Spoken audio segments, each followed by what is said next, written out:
اعوذ باللہ من الشیطان الرجیم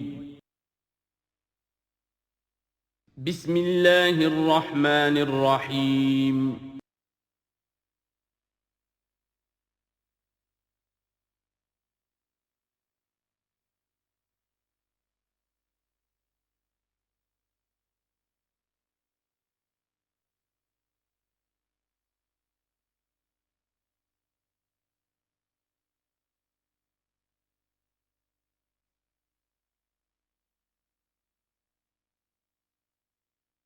ما ننسخ من آیۃ او ننسها نأت بخیر منها او مثلها الم تعلم ان اللہ علی کل شیء قدیر الم تعلم ان اللہ له ملک السماوات والارض وما لکم من دون اللہ من ولی ولا نصیر صدق اللہ العظیم۔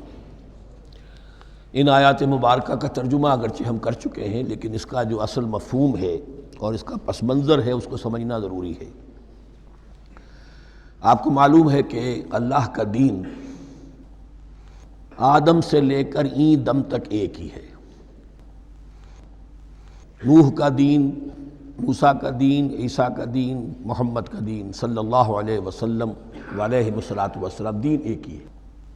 شریعتوں میں فرق رہا ہے، اور یہ فرق جو رہا ہے اس کا اصل سبب یہ ہے کہ نوع انسانی مختلف اعتبارات سے ارتقاء کی مراحل طے کر رہی تھی۔ ذہنی پختگی، شعور کی پختگی، پھر سوشل ایولیوشن، تمدنی ارتقاء، یہ مسلسل جاری تھا۔ لہذا اس ارتقاء کے جس مرحلے میں رسول آئے اسی کی مناسبت سے ان کو تعلیمات دے دی گئیں۔ ان میں وہ حصے بھی تھے کہ جو ایٹرنل ہیں، جو ہمیشہ رہیں گے، اور ایسے بھی تھے کہ جو اس زمانے کی مناسبت سے تھے۔ اب جب اگلا رسول آئے گا تو ظاہر بات ہے کہ ان میں سے کچھ چیزوں میں تغیر و تبدل ہو جائے گا، کچھ چیزیں نئی آ جائیں گی، کچھ پرانی ساقط ہو جائیں گی۔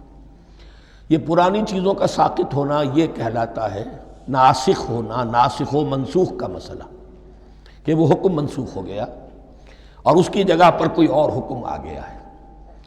یا تو اللہ تعالیٰ تعین کے ساتھ منسوخ فرماتے ہیں، یا یہ کہ اس شے کو سرے سے لوگوں کے ذہنوں سے زائل کر دیتے ہیں۔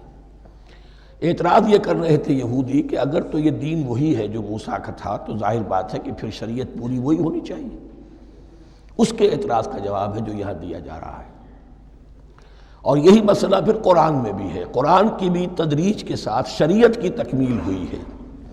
جیسا کہ میں نے پہلے عرض کیا تھا، شریعت کا بلو پرنٹ آپ کو سورہ بقرہ میں مل جائے گا آگے چل کر، لیکن شریعت کی تکمیل ہوئی ہے سورہ مائدہ میں۔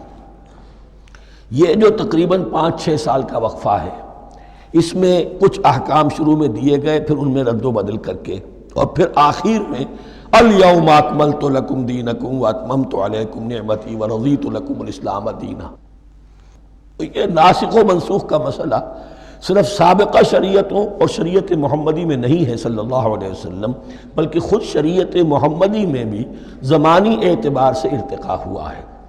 کہ پہلے شراب کے بارے میں حکم دیا گیا کہ اس کی مضرت زیادہ ہے، گناہ کا پہلو زیادہ ہے، کچھ فائدے بھی ہیں، بس۔ اس کے بعد آیا اگر شراب کے نشے میں ہو تو نماز مت پڑھو، نماز کے قریب مت جاؤ۔ پورے مائدہ میں آخری حکم آ گیا، حل انتم منتہون، اب باز آتے ہو کہ نہیں آتے، حرام کر دیا گیا۔ تو یہ تدریجاً ہوا ہے۔ تو ناسخ و منسوخ قرآن میں بھی ہے، اور ناسخ و منسوخ قرآن اور تورات کے مابین بھی ہے۔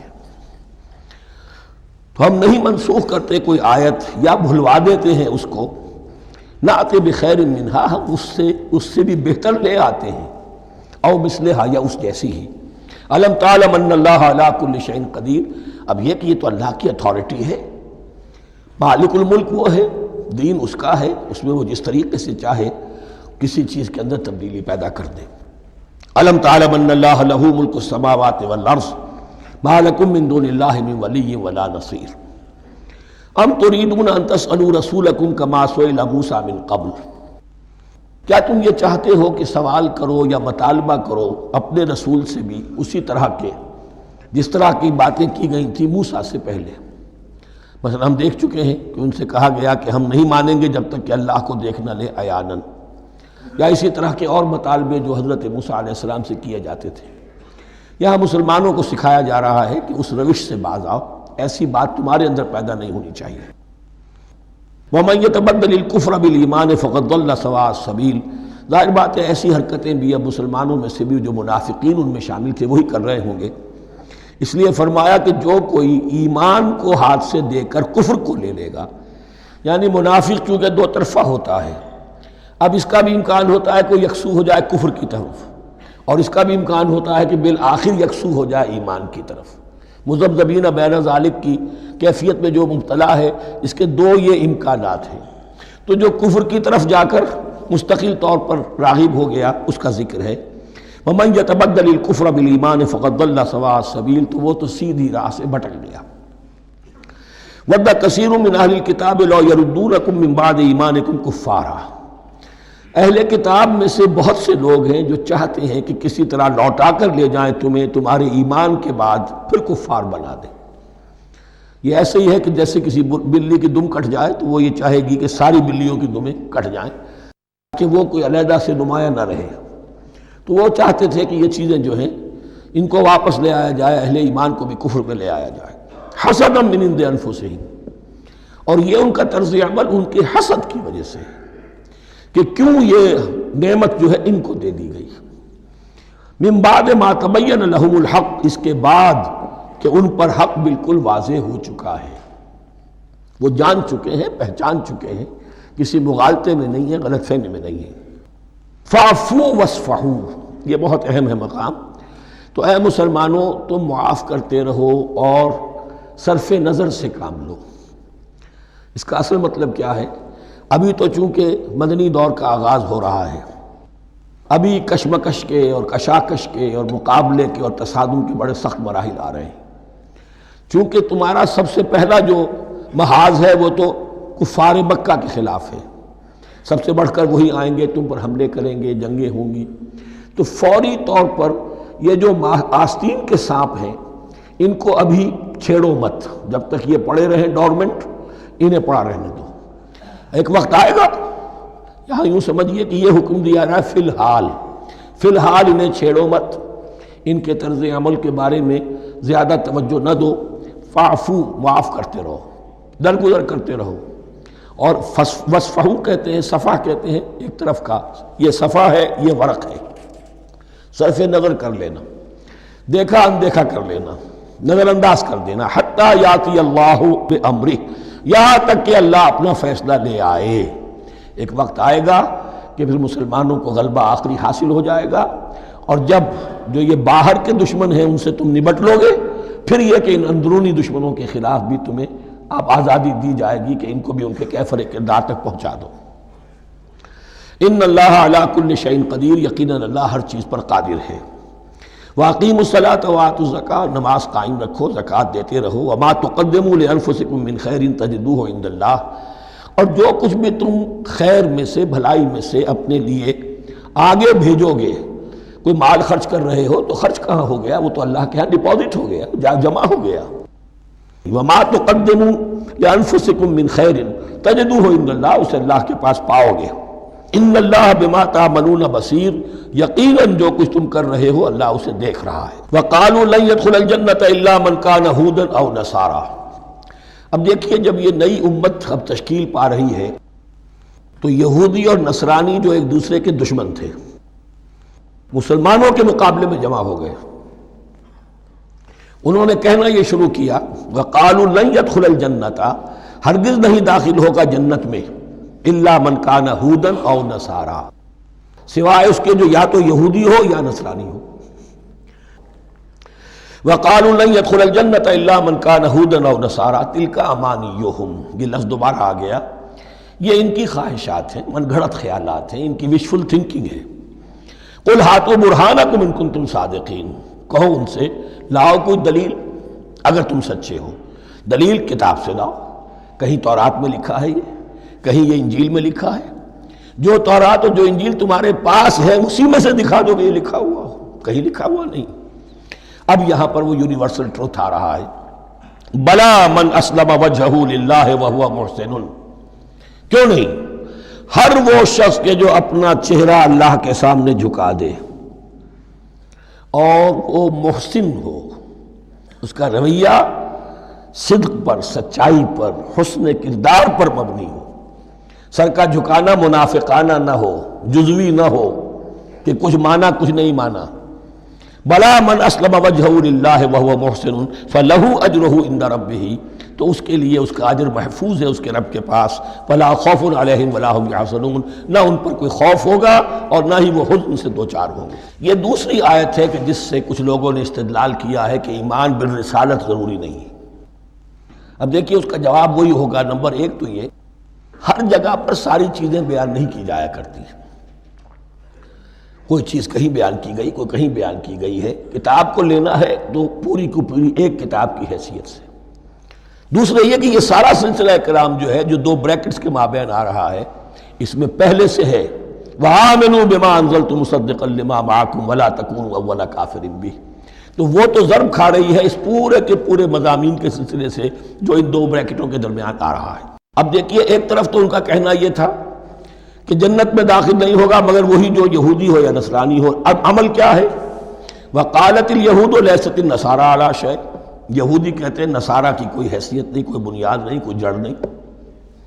وَقَالَتِ النَّصَارَىٰ لَيْسَتِ الْيَهُودُ عَلَىٰ شَيْءٍ، اور نصارہ کہتے ہیں کہ یہود کی کوئی بنیاد نہیں، بے بنیاد لوگ ہیں، کوئی حقیقت ان کی حقانیت ہے ہی نہیں۔ وَهُمْ يَتْلُونَ الْكِتَابَ، اور مزہ یہ ہے کہ دونوں ایک کتاب پڑھ رہے ہیں۔ اولڈ ٹیسٹمنٹ تو مشترک ہے یہودیوں میں اور عیسائیوں میں، یہ بہت اہم نکتہ ہے۔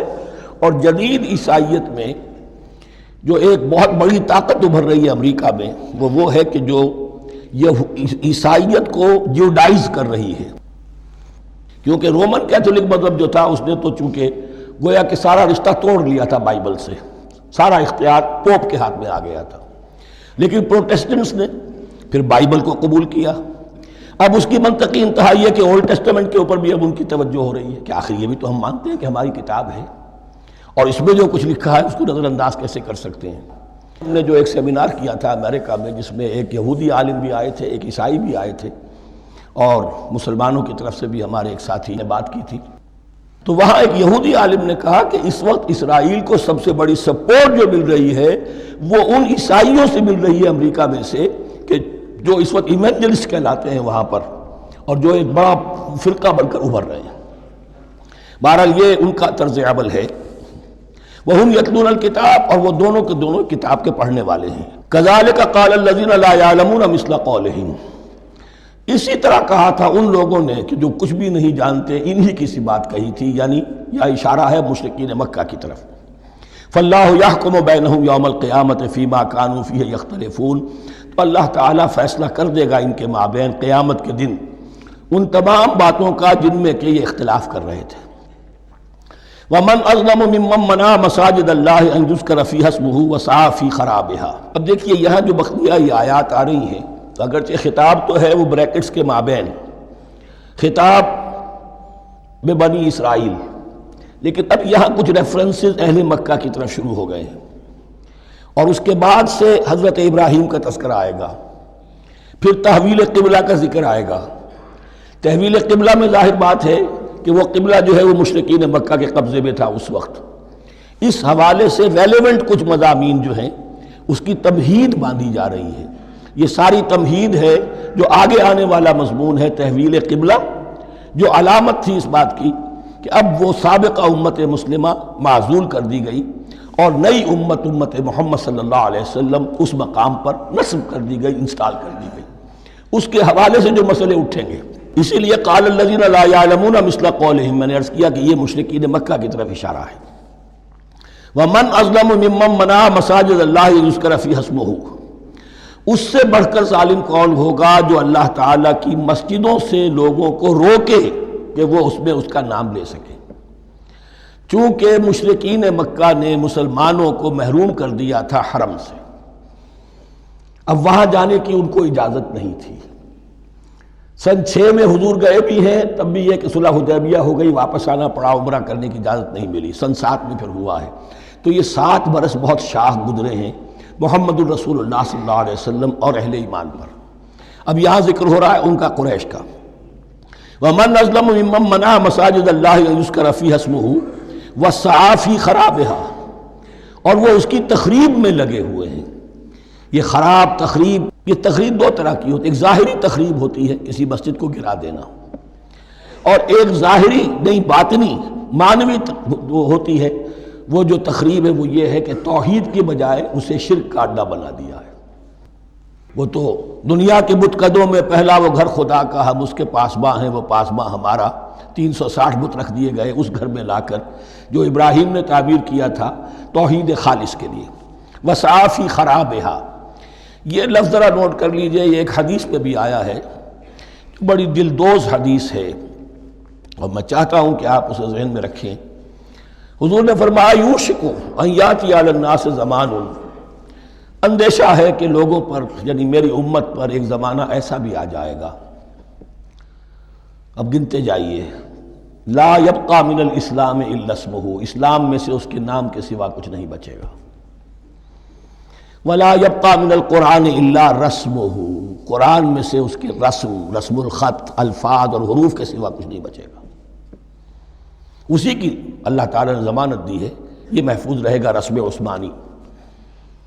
مساجدہم عامرۃ، ان کی مسجدیں آباد تو بہت ہوں گی، وہی خراب من الہدی، ہدایت سے خالی ہو جائیں گے، یہ خراب کے لفظ سے، ہی خراب من الہدی، وعلماؤہم شر الناس تحت ادیم السماء، اور ان کے علماء آسمان کی چھت کے نیچے کی بدترین انسان ہیں، من عندہم تخرج الفتنۃ وفیہم تعود، فتنہ انہی کے اندر سے برآمد ہوگا اور انہی میں گھس جائے گا، یعنی ان کا کام فتنہ انگیزی، مخالفت، جنگ و جدال، بھڑکانا، اپنے اپنے فرقے کے لوگوں کے جذبات کو بھڑکاتے رہنا اور مسلمانوں کے اندر اختلافات کو ہوا دینا، یہی ان کا کام رہ جائے گا۔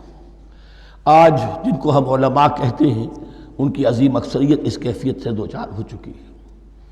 جب مذہب اور دین پیشہ بن جائے تو کوئی خیر اس میں باقی نہیں رہتا۔ یہ دین اور مذہب پیشہ نہیں تھا، اسلام میں کوئی پیشوائیت نہیں، اسلام میں کوئی پاپائیت نہیں، اسلام میں کوئی برہمنزم نہیں، اسلام تو ایک کھلا، ہر شخص کتاب اللہ پڑھے، ہر شخص عربی سیکھے، ہر شخص کو امامت کے قابل ہونا چاہیے، ہر شخص اپنی بچی کا نکاح خود پڑھائے، ہر شخص اپنے والد کا جنازہ خود پڑھے۔ یہ جو ہم نے پیشہ بنا دیا ہے اور پھر انہیں پیسے دیتے، ظاہر بات ہے کہ پھر اس پیشے کے اندر تو پیشے میں عیب نہیں، رکھیے نہ فرہاد کو نام، پھر تو پیشہ میں تو جو کچھ پیشہ ورانہ چشمکیں ہوتی ہیں اور جو خباثتیں ہوتی ہیں وہ آتی ہیں۔ لیکن ساتھ ہی یہ بات واضح رہے کہ علماء حق سے دنیا خالی نہیں ہوگی، علماء حق بھی ہیں، لیکن کسی کے ماتھے پر لکھا ہوا نہیں ہوتا کہ یہ علماء حقانی میں سے اور یہ علماء سو میں سے ہے۔ باقی یہ صحیح بات ہے کہ اکثریت ادھر جا چکی ہے، ورنہ امت کا بیڑا غرق نہ ہوتا، سیدھی سیدھی بات، یہ بیڑا غرق ہوا ہے تو آخر کوئی سبب ہے۔ اولئک ما کان لہم ان یدخلوها الا خائفین، ایسے لوگوں کو تو سوائے اس کے ان کا کوئی مقام نہیں ہے کہ انہیں داخل ہونے کی بھی اجازت نہیں ہونی چاہیے اس میں، یعنی اللہ کی مسجدوں میں، مگر خوف زدہ ہو کر، ڈر کر۔ لہم فی الدنیا خزی، کے لیے دنیا میں بھی رسوائی اور ذلت ہے، وَلَهُمْ فِي الْآخِرَةِ عَذَابٌ عَظِيمٌ، اور آخرت میں ان کے لیے عذاب عظیم ہے۔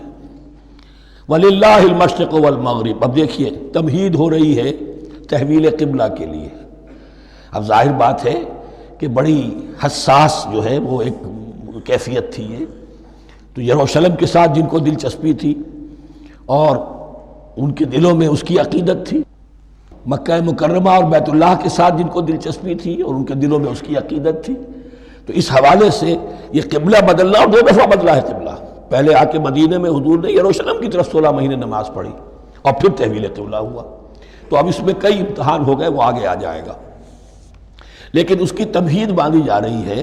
للہ المشرق والمغرب، مشرق اور مغرب سب اللہ کے ہیں، یعنی اگر ہم رخ کرتے ہیں مغرب کی طرف تو اس کے معنی یہ نہیں ہے کہ اللہ مغرب میں ہے، معاذ اللہ، اللہ تو جہت سے، مقام سے، ماورا وراء الورا، یہ تو یہ ہے کہ ایک یکسانیت پیدا کرنے کے لیے، اجتماعی رنگ دینے کے لیے ایک چیز کو قبلہ بنا دیا، علامت ہے۔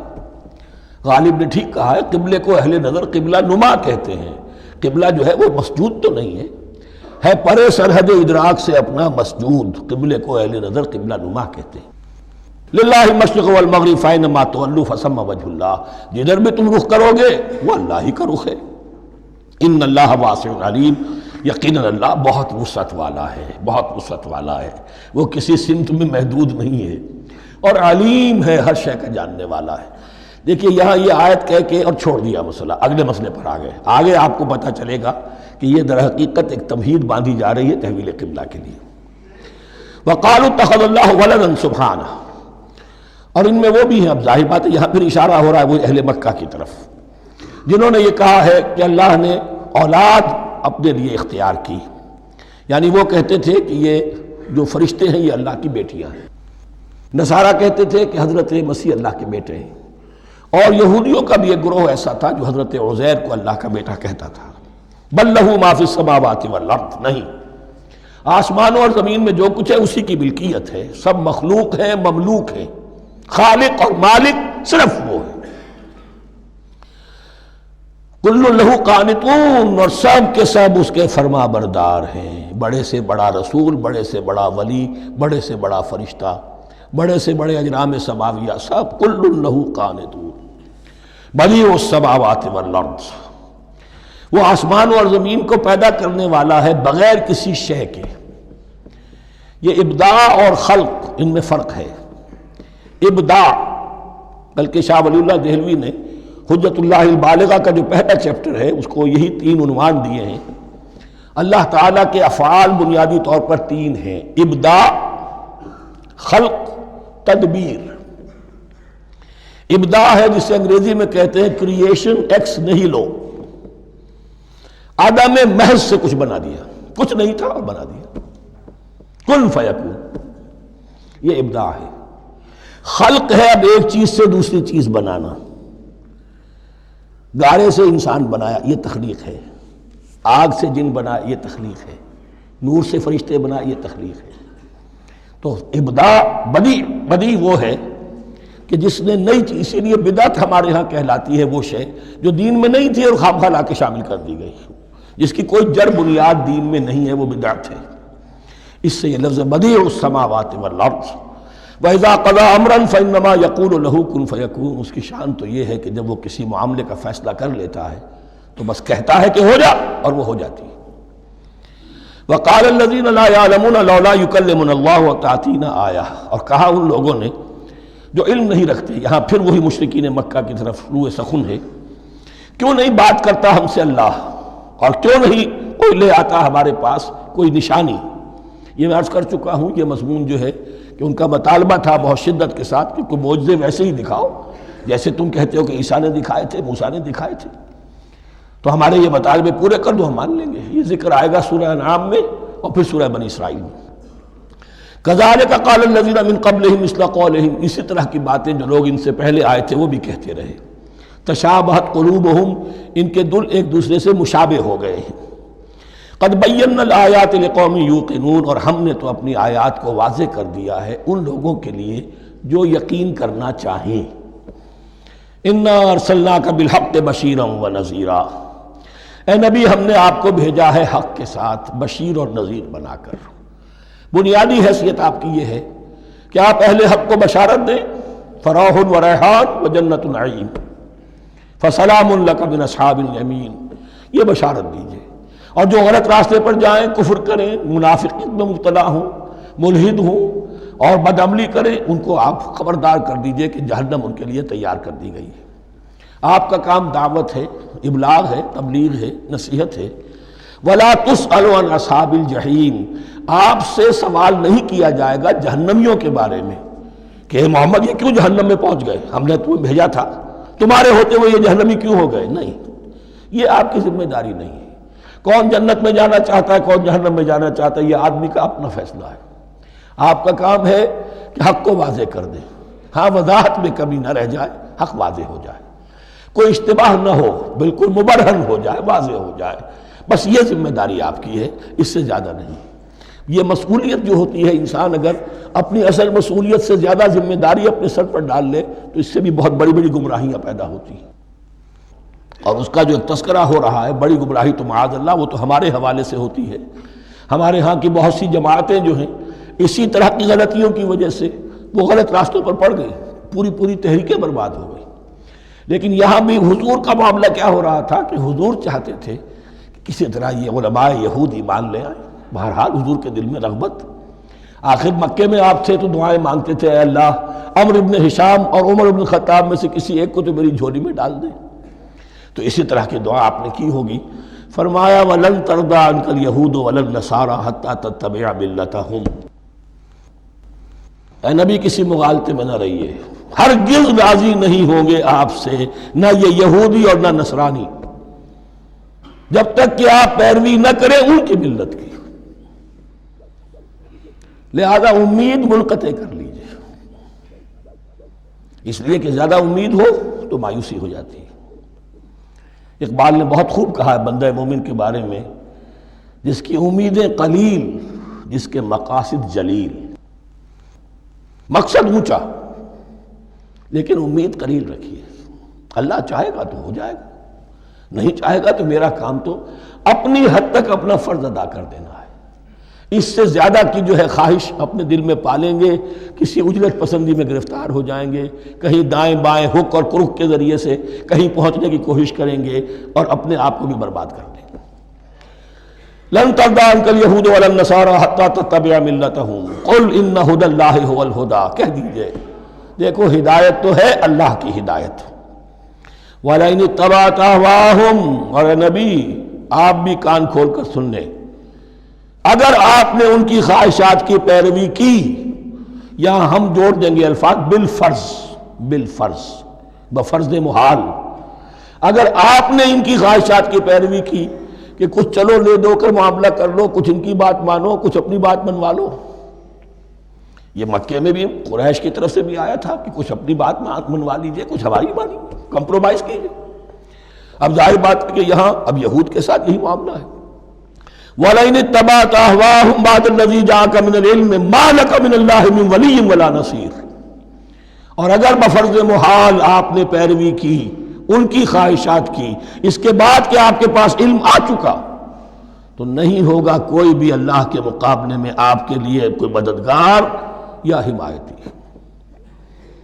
معاذ اللہ معاذ اللہ، حق کی تلوار بڑی ننگی ہے، اور یہاں اللہ کا عدل یہ فرد سے فرد تک بدلتا نہیں ہے، نہ امت سے امت کی طرف بدلے گا، قوم اور کسی اور قوم سے ایک معاملہ، کسی دوسری قوم سے کوئی اور معاملہ نہیں۔ اللہ کے اصول ہیں، اللہ کے قوانین ہیں، اس کی فطرت ہے، فطرت اللہ التی فطر الناس علیہا، پھر یہ کہ اس کی سنت ہے، لن تجد لسنت اللہ تحویلا ولن تجد لسنت اللہ تبدیلا۔ الذین آتیناہم الکتاب یتلونہ حق تلاوتہ، وہ لوگ کہ جنہیں ہم کتاب دیتے ہیں وہ اس کی تلاوت کرتے ہیں جیسا کہ اس کی تلاوت کا حق ہے۔ اس پر میں نے اپنے کتابچے میں بحث کی ہے، تلاوت کا اصل حق کیا ہے۔ مسلمانوں پر قرآن مجید کے حقوق نامی کتابچہ، اب یہاں پہ تفصیل سے بیان کرنے کا وقت نہیں ہے، لیکن ایک بات جان لیجئے کہ تلاوت کا لفظ جو قرآن کے لیے قرآن نے اختیار کیا، یہ بڑا ذو معنیین ہے۔ تلا یتلو ہم اسے بھی کہتے ہیں پڑھنا، اور تلا یتلو کسی کے پیچھے پیچھے چلنے کو کہتے ہیں۔ والشمس وضحاها والقمر اذا تلاها، سورج کے بعد پیچھے آتا ہے چاند۔ تو یتلو کے معنی کیا ہے؟ when you are reading the book you are following the text۔ بعض لوگوں کو دیکھا ہوگا انگلی ان کی چلتی ہے ساتھ ساتھ، وہ بیچارے جو زیادہ ماہر نہیں ہیں تو تاکہ نگاہ ادھر سے ادھر نہ ہو جائے، ایک سطر سے دوسری سطر پر نہ پہنچ جائے، انگلی بھی ساتھ ساتھ پھیرتے ہیں، تو following the text۔ لیکن اس تلاوت کا اصل حق کیا ہوگا؟ جب آپ اس کتاب کو فالو کریں، اسے اپنا امام بنائیں، اس کے پیچھے چلیں، اس کا اتباع کریں، اس کی پیروی کریں، جس کی کہ دعا ہم کرتے ہیں وَاجْعَلْهُ لَنَا إِمَامًا وَنُورًا وَهُدًى وَرَحْمَةً، تو اللہ تو بنائے گا ہمارا امام اس کو اسی وقت جب کہ ہم فیصلہ کر لیں کہ ہم اس کتاب کے پیچھے چلیں گے۔ الذین آتیناہم الکتاب یتلونہ حق تلاوتہ اولئک یؤمنون بہ، جو اللہ کی کتاب کی تلاوت کا حق ادا کریں اور اس کی پیروی بھی کریں، وہی ہیں جو اس پر ایمان رکھتے ہیں۔ جو نہ تلاوت کا حق رکھتے ہوں ادا کریں، نہ پیروی کریں، وہ دعویٰ کریں کہ ہمارا ایمان ہے تورات پر اور کتاب پر، تو یہ دعویٰ جو ہے جھوٹا دعویٰ ہے۔ میں وہ حدیث آپ کو سنا چکا ہوں، ما آمن بالقرآن من استحل محارمہ، جس شخص نے قرآن کی کسی حرام کردہ شے کو اپنے لیے حلال کر لیا اس کا قرآن پر کوئی ایمان نہیں۔ وَمَن يَكْفُرْ بِهِ فَأُولَٰئِكَ هُمُ الْخَاسِرُونَ، اور جو اس کا کفر کرے گا تو وہی لوگ ہیں خسارے میں رہنے والے۔ اب وہ بریکٹ بند ہو رہی ہے، وہ آیت کے جو چھٹے رکوع کے شروع میں آئی تھی دوبارہ آ گئی جوں کی توں۔ یا بنی اسرائیل اذکروا نعمتی التی انعمت علیکم وانی فضلتکم علی العالمین۔ یہ ترتیب ذہن میں رکھیے۔ اور دوسری آیت بھی جو کہ صرف یہ ہے کہ ترتیب تھوڑی سی بدلی ہے۔ بریکٹ یوں بناتے ہیں تو اس کی چونچ ادھر ہوتی ہے تو اس کی چونچ ادھر ہوتی ہے، تو اسی طریقے سے ذہن میں رکھیے کہ دوسری آیت کی ترتیب تھوڑی سی بدل دی درمیانی، اور وہ بھی درمیان میں چونچ والا معاملہ جو ہوتا ہے۔ وَاتَّقُوا يَوْمًا لَا تَجْزِي نَفْسٌ عَن نَفْسٍ شَيْئًا، یہ تو جو کہ تو وہی ہے، ڈرو اس دن سے جس دن کوئی جان کسی دوسری جان کے کام نہ آ سکے گی۔ وَلَا يُقْبَلُ مِنْهَا عَدْلٌ، وہاں کیا تھا وَلَا يُقْبَلُ مِنْهَا شَفَاعَةٌ، یہاں کیا آیا وَلَا يُقْبَلُ مِنْهَا عَدْلٌ، نہ اس سے کوئی فدیہ قبول کیا جائے گا۔ وَلَا تَنْفَعُهَا شَفَاعَةٌ، یہ شفاعت بعد میں لے آئے، عدل پہلے لے آئے، وہاں شفاعت پہلے ہے عدل بعد میں، بس یہ تبدیلی ہے۔ وَلَا هُمْ يُنصَرُونَ، اور یہ پھر جو کا تو وہی جو پہلی آیت میں تھا، جو چھٹے رکوع کی دوسری آیت ختم ہوئی، نہیں انہیں کوئی مدد مل سکے گی۔ یہ جو حصہ تھا جو تقریباً 10 رکوعوں پر مشتمل تھا، سورہ بقرہ کے 18 رکوع کہ جن میں روح سخن ہے سابقہ امت مسلمہ کی طرف، 4 رکوع بڑے عموم کے حامل تھے، لیکن بین السطور وہاں بھی اشارے موجود تھے، روح سخن جو تھا وہ بنی اسرائیل کی طرف۔ 10 رکوعوں میں صراحت کے ساتھ ساری گفتگو انہی سے ہے، الا یہ کہ ایک جگہ مسلمانوں سے خطاب کر لیا، کچھ آخر میں اہل مکہ کا تذکرہ بھی ہو گیا۔ اب اس کے بعد ذکر شروع ہو رہا ہے حضرت ابراہیم علیہ السلام کا۔ وہ بات سمجھ لیجئے کہ کیا وجہ ہے اس کی۔ دیکھیے حضرت ابراہیم کی نسل کی یہ 2 شاخیں چلی، ویسے تو 3 ہیں، عام طور پر لوگوں کے علم میں ہے کہ 2 بیویاں تھیں، حضرت ہاجرہ سے حضرت اسماعیل پیدا ہوئے، بڑے تھے، حضرت سارہ سے حضرت اسحاق، ان کے بیٹے یعقوب، یعقوب کے 12 بیٹے بنی اسرائیل۔ حضرت اسماعیل کو حضرت ابراہیم نے آباد کیا خانہ کعبہ کے پاس لا کر، بواد غیر ذی زرع، تو وہاں یہ جو ایک نسل چلی۔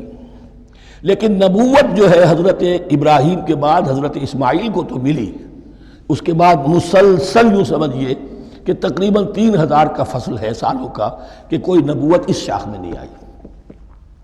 نبوت کا سلسلہ چلا دوسری شاخ میں، حضرت یعقوب، حضرت اسحاق، حضرت یعقوب، حضرت یوسف، چلتے جائیے، اور پھر حضرت موسیٰ اور ہارون سے شروع ہو کر حضرت عیسیٰ اور یحییٰ تک 1400 برس مسلسل۔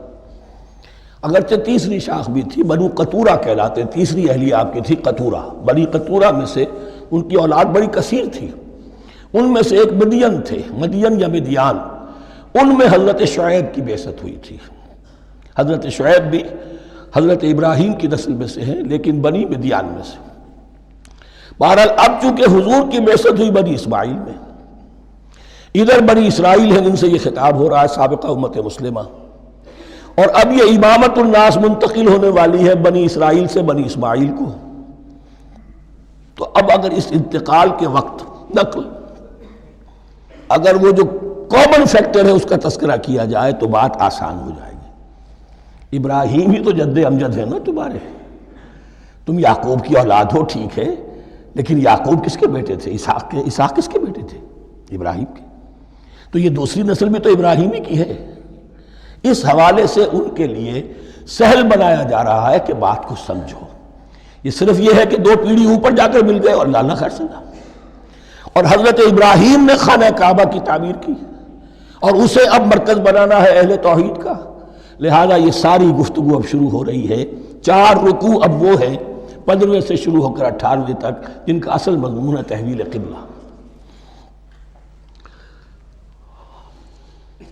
وَإِذِ ابْتَلَىٰ إِبْرَاهِيمَ رَبُّهُ بِكَلِمَاتٍ فَأَتَمَّهُنَّ، اور ذرا یاد کرو جب ابراہیم کو آزمایا اس کے رب نے بہت سی باتوں میں۔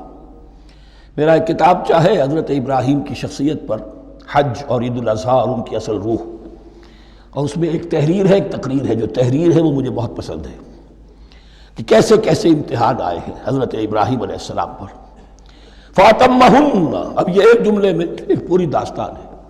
اس نے ان سب کو پورا کیا، سب میں پاس ہو گیا، ہر امتحان سے کامیابی کے ساتھ with flying colors ہر امتحان سے نکلے. قال انی جاعلک للناس اماما، تب ہم نے کہا اے ابراہیم اب میں تمہیں نوع انسانی کا امام بنانے والا ہوں. قال ومن ذریتی، انہوں نے کہا اور میری نسل کے بارے میں بھی یہ وعدہ ہے کہ نہیں؟ قال لا ینال عہد الظالمین، فرمایا میرا یہ عہد ظالموں سے متعلق نہیں ہوگا. مطلب کیا ہوا کہ تمہاری نسل میں سے جو صاحب ایمان ہوں گے، نیک ہوں گے، سیدھے راستے پر چلیں گے، ان سے ہمارا وعدہ ہے، لیکن نسلیت کی بنیاد پر نہیں ہے کہ جو بھی تمہاری نسل میں سے لازماً وہ اس وعدے کا مصداق بن جائے. وَإِذْ جَعَلْنَا الْبَيْتَ مَثَابَةً لِلنَّاسِ وَأَمْنًا، اور یاد کرو جب کہ ہم نے گھر کو، اپنے گھر کو، بیت اللہ کو قرار دے دیا لوگوں کے لیے زیارت کی جگہ، لوٹ کے آنے، لوٹ کر آؤ، حج کرو. مثابۃ للناس وامنا، اور اسے امن کا گھر قرار دے دیا. واتخذوا من مقام ابراہیم مصلی، اور ہم نے حکم دیا کہ مقام ابراہیم کو اپنی جائے نماز بنا لو، نماز پڑھنے کی جگہ بنا لو. آج کل تو بعض علماء نے یہ کہا ہے کہ مقام ابراہیم سے مراد کوئی خاص پتھر نہیں ہے، بلکہ اصل میں وہ تو پوری جگہ جو تھی وہ مقام ابراہیم، حضرت ابراہیم وہاں آباد ہوئے تھے. لیکن صحیح بات وہی ہے جو ہمارے سلف سے چلی آ رہی ہے، روایات پختہ ہیں اس کے بارے میں کہ یہ جس طریقے سے حجر اسود جنت سے آیا ہے، ایسے ہی یہ بھی ایک پتھر تھا کہ جو جنت سے لایا گیا حضرت ابراہیم کے لیے جب وہ تعمیر کر رہے تھے. کوئی اور ذرائع تو ابھی تھے ہی نہیں، اس کے اوپر وہ کھڑے ہوتے تھے اور یہ پتھر ہی اونچا ہوتا جاتا تھا خود. اب جیسے جیسے تعمیر اوپر جا رہی ہے تو اس کے لیے یہ پتھر اونچا ہوتا تھا. وہ پتھر ہے جو مقام ابراہیم اب بھی محفوظ ہے، اور وہاں پر پھر طواف کر کے کعبے کا مکمل، پھر اس کے آس پاس جو ہے 2 رکعت جو ہے وہ ادا کی جاتی ہے نماز. وَعَهِدْنَا إِلَىٰ إِبْرَاهِيمَ وَإِسْمَاعِيلَ أَن طَهِّرَا بَيْتِيَ لِلطَّائِفِينَ وَالْعَاكِفِينَ وَالرُّكَّعِ السُّجُودِ، اور ہم نے عہد لے لیا تھا ابراہیم اور اسماعیل سے کہ تم دونوں ہمارے اس گھر کو، بیتیہ میرے اس گھر کو پاک رکھو. اب یہ تطہیر بھی دونوں طرح کی ہوگی، ظاہری صفائی بھی ہو، گند نہ ہو، تاکہ زائر آئیں تو ان کے دلوں میں جو کدورت پیدا نہ ہو، کوفت نہ ہو، کھلی فضا ہو، صاف رکھو. اور تطہیر باطنی، وہاں توحید کا چرچا ہو، کوئی اور کفر اور شرک جو ہے وہ نہ آنے پائے. ان طہرا بیتی للطائفین والعاکفین، طواف کرنے والوں کے لیے، اعتکاف کرنے والوں کے لیے، والرکع السجود، اور رکوع اور سجود کرنے والوں کے لیے. وَإِذْ قَالَ إِبْرَاهِيمُ رَبِّ اجْعَلْ هَٰذَا بَلَدًا آمِنًا وَارْزُقْ أَهْلَهُ مِنَ الثَّمَرَاتِ مَنْ آمَنَ مِنْهُمْ بِاللَّهِ وَالْيَوْمِ الْآخِرِ. اور یاد کرو جب کہ ابراہیم نے کہا تھا اے میرے پروردگار اس گھر کو امن کی جگہ بنا دے، اور اس کے رہنے والوں، اس کے ہاں آباد ہونے والوں کو یعنی بنی اسماعیل کے لیے ان کو رزق عطا فرما، میووں کا اور پھلوں کا. من آمن منہم باللہ والیوم الآخر. اب یہاں حضرت ابراہیم خود رک گئے کہ میں اپنی ساری اولاد کے لیے یہ دعا نہ کروں، اس لیے کہ وہاں روک دیا گیا تھا لا ینال عہد الظالمین. تو جو بھی ان میں سے ایمان اور عمل صالح والے ہوں اور یوم آخر پر ایمان رکھتے ہوں، اجعل هذا البلد آمنا وارزق اهله من الثمرات من آمن منهم باللہ والیوم الآخر. اب یہاں دیکھیے اللہ تعالیٰ نے گویا کہ ہم کہیں گے ازرہ شفقت مسکراتے ہوئے گویا کہ فرمایا کہ ابراہیم قال ومن کفر، تمہاری اولاد میں سے جو کفر کرے گا فأمتعه قلیلا، اس کو بھی میں دنیا کا ساز و سامان تو دوں گا. امامت میں شامل نہیں کر سکتا، لیکن یہ کہ دنیاوی طور پر مال و متاع جو ہے وہ ان کو بھی میں دوں گا. ومن کفر فأمتعه قلیلا ثم اضطره الى عذاب النار، ہاں پھر اسے کشاں کشاں لے آؤں گا جہنم کے عذاب کی طرف. وبئس المصیر، اور وہ بہت ہی بری جگہ ہے لوٹنے کی. وَإِذْ يَرْفَعُ إِبْرَاهِيمُ الْقَوَاعِدَ مِنَ الْبَيْتِ وَإِسْمَاعِيلُ، اور یاد کرو جب کہ ابراہیم اٹھا رہے تھے ہمارے گھر کی بنیادوں کو، اور اسماعیل، باپ بیٹا دونوں لگے ہوئے تھے. یہاں لفظ جو قواعد آیا ہے اس کو نوٹ کیجئے، قواعد قاعدے کی جمع ہے اور یہ بنیادوں کو کہا جاتا ہے. اور اس میں اشارہ ہے حضرت ابراہیم اصل معمار اور بانی نہیں ہے کعبے کے، کعبہ بنایا ہے حضرت آدم نے، ان اول بیت وضع للناس للذی بمکہ، پہلا گھر۔ اب کیسے ممکن تھا حضرت آدم علیہ السلام کے زمانے سے لے کر اور حضرت ابراہیم تک کم و بیش جو ہے 4000 برس ہے، عام اندازہ جو ہے تورات کا اگر آپ لگائیں تو کوئی مسجد نہیں بنی ہوگی کیا؟ یہ پہلا گھر ہے، پہلا وہ گھر خدا کا۔ تو اس کی بنیادیں رہ گئی تھیں، باقی وہ امتداد زمانہ سے، اور چونکہ یہ سیلاب کا راستہ تھا، سیلاب کی وجہ سے وہ سب جو ہے دیواریں بہہ گئی تھیں، صرف بنیادیں تھیں۔ ان بنیادوں کو پھر وَإِذْ بَوَّأْنَا لِإِبْرَاهِيمَ مَكَانَ الْبَيْتِ، یہ سورہ حج میں جا کر مضمون تفصیل سے آئے گا۔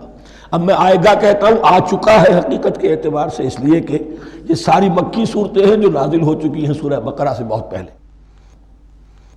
تو جب وہ ان بنیادوں کو اٹھا رہے تھے تو دعائیں مانگ رہے تھے، ربنا تقبل منا انک انت السمیع العلیم، اے رب ہماری اس کوشش کو، ہماری اس مشقت کو، محنت کو قبول فرما۔ باہر گھر بنا رہے ہیں، پتھر اٹھا اٹھا کر لا رہے ہیں۔ حضرت اسماعیل کی عمر اس وقت لگ بھگ 13 برس ہے، ہاتھ بٹا رہے ہیں۔ ربنا تقبل منا انک انت السمیع العلیم، اے رب ہماری اس کوشش کو شرف قبول عطا فرما، یقیناً تو سب کچھ سننے والا اور جاننے والا ہے۔ ربنا وجعلنا مسلمین لک، اور اے رب ہمیں اپنا فرما بردار بنائے رکھ۔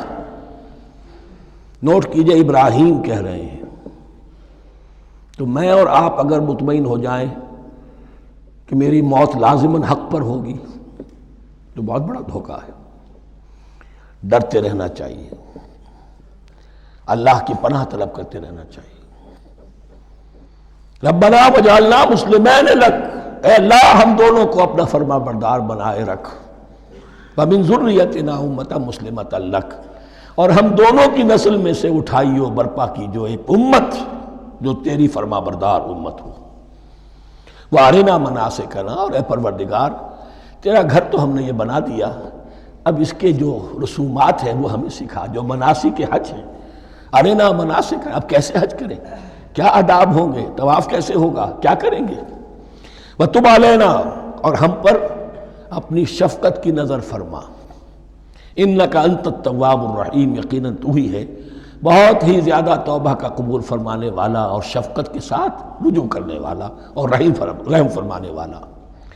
ربنا وبعث فیہم رسولا منہم، اور اے ہمارے پروردگار ہماری اس نسل میں، اب چونکہ ہماری نسل مراد ہے بنی اسماعیل، بنی اسرائیل اسماعیل کی نسل میں سے تو نہیں ہے نا، یہاں دونوں کی نسل سے مراد ہے تو وہ بنی اسماعیل۔ ہماری اس نسل میں اٹھائی ہو ایک رسول انہی میں سے، باہر کا نہ ہو، کوئی مغایرت کا، اجنبیت کا پردہ حائل نہ ہو۔ وہ کیا کرے، یتلو علیہم آیاتک، تیری آیات ان کو پڑھ کر سنائے، وَيُعَلِّمُهُمُ الْكِتَابَ وَالْحِکْمَةَ، اور صرف سنائے نہیں، تعلیم دے انہیں کتاب اور حکمت کی۔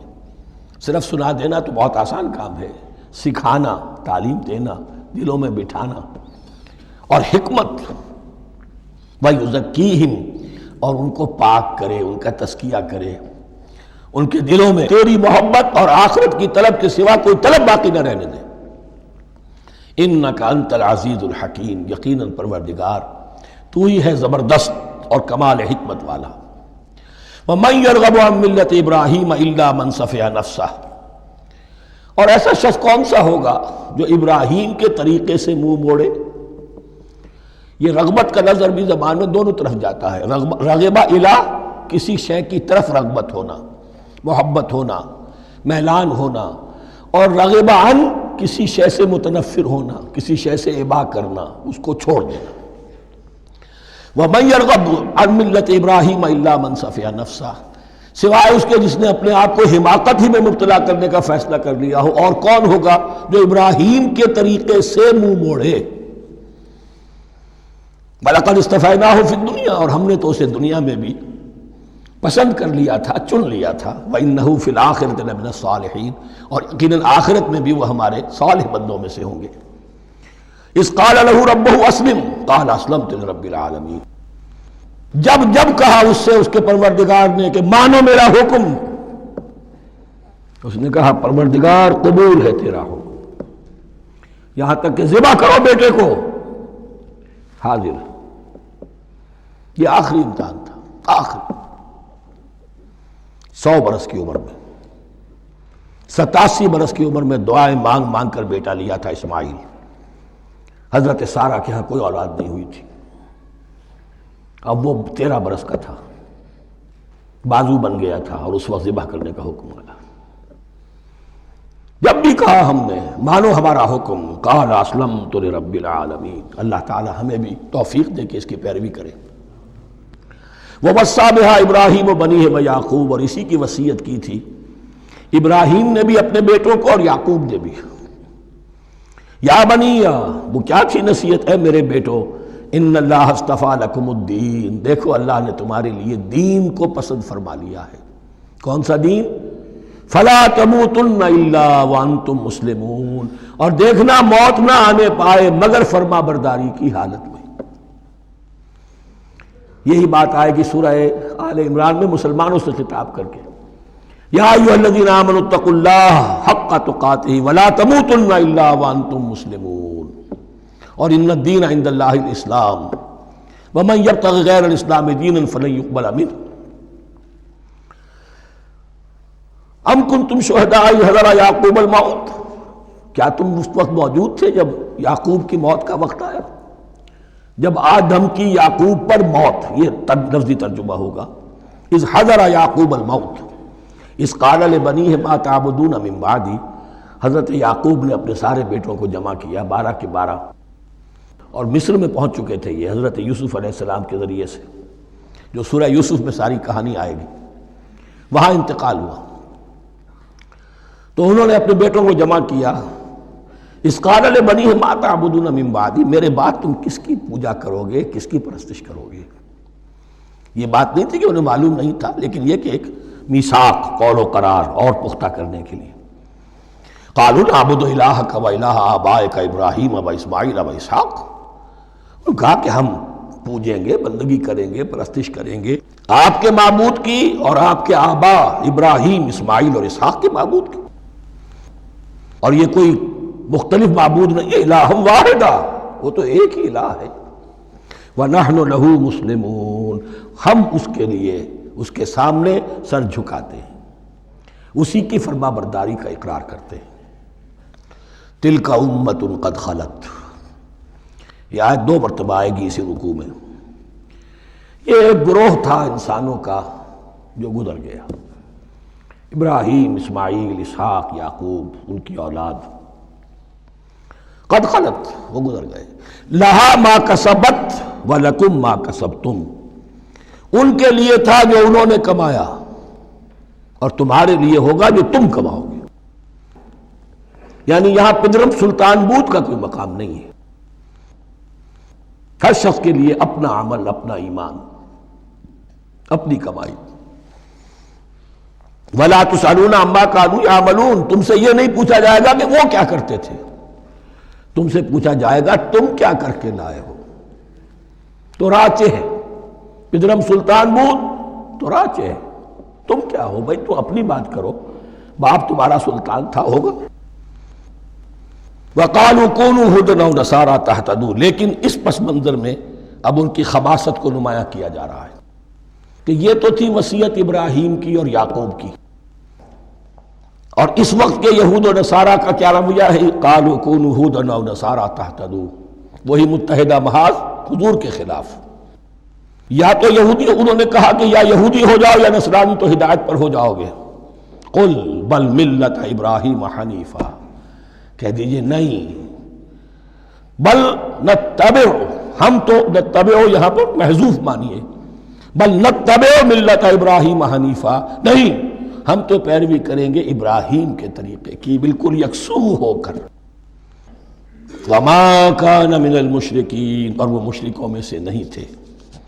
قولوا آمنا باللہ، اب یہاں مسلمانوں کو حکم دیا جا رہا ہے، دیکھو تم ان کے جو کچھ وہ کہتے ہیں اس کے جواب میں تم یہ کہو، قولوا کہو آمنا باللہ، ہم ایمان رکھتے ہیں اللہ پر، وما انزل الینا، اور جو کچھ نازل کیا گیا ہماری جانب، وما انزل الی ابراہیم و اسماعیل و اسحاق و یعقوب، اور جو کچھ نازل کیا گیا ابراہیم اور اسماعیل اور اسحاق اور یعقوب کی طرف، والاسباط، اور ان کی اولاد کی طرف، وما اوتی موسیٰ و عیسیٰ، اور جو کچھ دیا گیا موسیٰ کو اور عیسیٰ کو، وما اوتی النبیون من ربہم، اور جو کچھ دیا گیا تمام نبیوں کو ان کے رب کی طرف سے، لا نفرق بین احد منہم، ہم ان میں سے کسی کے مابین تفریق نہیں کرتے، ہم سب کو مانتے ہیں۔ دیکھیے ایک ہے تفضیل، کسی کو ایک کو زیادہ افضل سمجھنا دوسرے سے، یہ اور بات ہے، وہ تو سورہ آل عمران میں آئے گا تلک الرسل فضلنا بعضهم علی بعض۔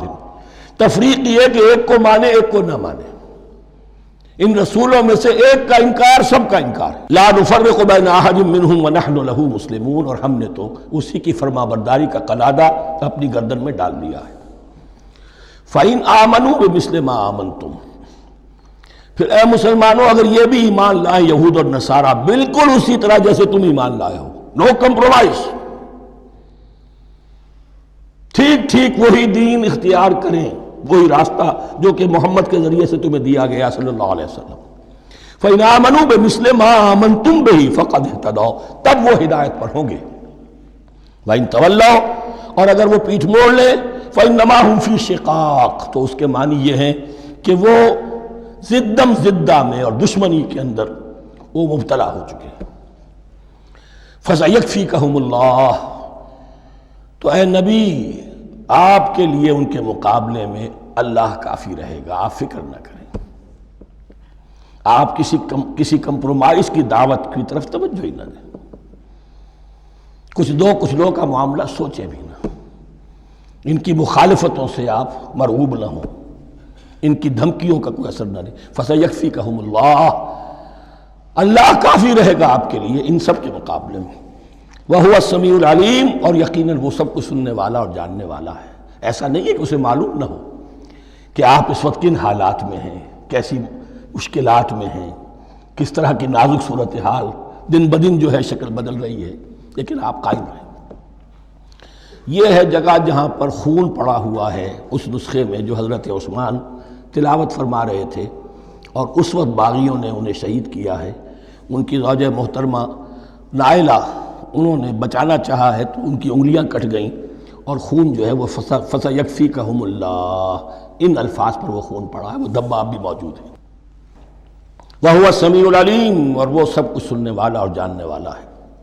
صبغۃ اللہ، کیا معنی یہاں پر بھی ایک آپ کو محذوف ماننا ہوگا، اخترنا صبغۃ اللہ، ہم نے تو اختیار کر لیا ہے اللہ کے رنگ کو۔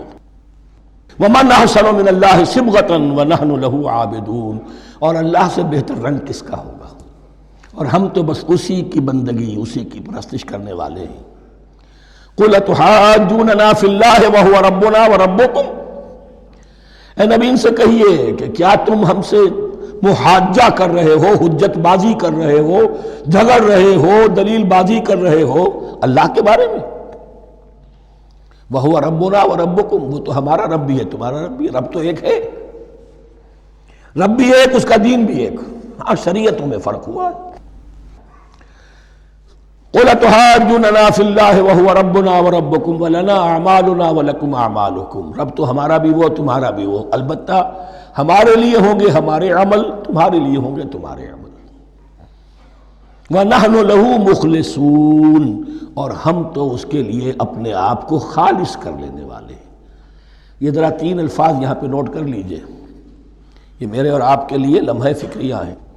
نحن لہو مسلمون، 136ویں آیت اس پر ختم ہوئی، ہم اس کے سامنے سر تسلیم خم کرتے ہیں، ان میں سے تو ہم بھی شامل ہیں۔ نحن لہو عابدون، آیت نمبر 138، ہم اس کی بندگی کرنے والے ہیں، اسی کی بندگی کرنے والے ہیں۔ تو صرف اسلام نہیں، عبادت اور ٹوٹل عبادت، ٹوٹل بندگی، پوری زندگی میں اس کے ہر حکم کی پیروی اور اطاعت۔ اس سے آگے بات آئی وَنَحْنُ لَهُ مُخْلِصُونَ، یہ عبادت اخلاص کے ساتھ نہیں ہے تو منافقت ہے۔ اس عبادت سے کوئی دنیا کی منفعت پیش نظر نہ ہو، سوداگری نہیں، یہ عبادت خدا کی ہے۔ دنیا بنانا، دنیا کمانا، دین کو ذریعہ بنانا، اس سے بڑا، اس سے بڑی اور اس سے گری ہوئی کوئی حرکت نہیں۔ اخلاص. حضور نے فرمایا من صلی یرائی فقط اشرکا ومن صام یرائی فقط اشرکا ومن تصدق یرائی فقط اشرکا. جس نے نماز پڑھی دکھاوے کے لیے اس نے شرک کیا، جس نے روزہ رکھا دکھاوے کے لیے اس نے شرک کیا، اور جس نے صدقہ خیرات دیا دکھاوے کے لیے اس نے شرک کیا. وَنَحْنُ لَهُ مُخْلِصُونَ نَحْنُ لَهُ مُسْلِمُونَ نَحْنُ لَهُ عَابِدُونَ نَحْنُ لَهُ مُخْلِصُونَ.